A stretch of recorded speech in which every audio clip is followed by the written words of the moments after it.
Chinese Premier Wen Jiabao arrived here in Delhi vowing to sign $16 billion worth of economic deals with India. His three-day scheduled visit is aimed at strengthening understanding between the two neighbors, both of which are rapidly assuming superpower status on the world stage. In a speech to business leaders, Mr. Wen rejected the idea that India and China have conflicting interests. I do not agree with the view that India and China are rivals. China and India are partners for cooperation, and there is enough space in the world for the development of both countries. Indian Foreign Secretary Nirupama Rao echoed those sentiments in statements previewing the Chinese summit. I believe that neither of us has the luxury of seeing each other in purely antagonistic terms.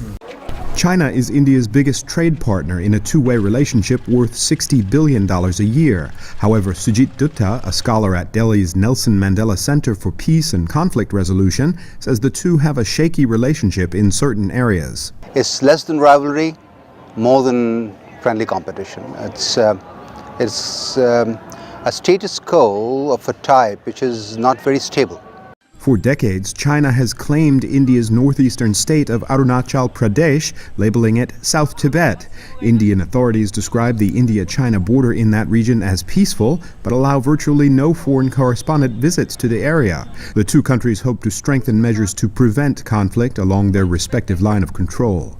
Delhi is also concerned about China's plans to build dams along portions of a river it controls upstream from Arunachal, which India calls the Brahmaputra. India is watching closely to ensure China does not divert the supply of water upon which millions of Indians depend. Foreign Secretary Rao. We believe that the India-China relationship will grow even stronger as China shows more sensitivity on core issues that impinge on our sovereignty and territorial integrity. Several hundred supporters of Tibetan independence protested in the streets of Delhi as the Chinese premier arrived, shouting, "Wen Jiabao, go back." The protesters demand Tibetan leaders be involved in any border negotiations between India and China.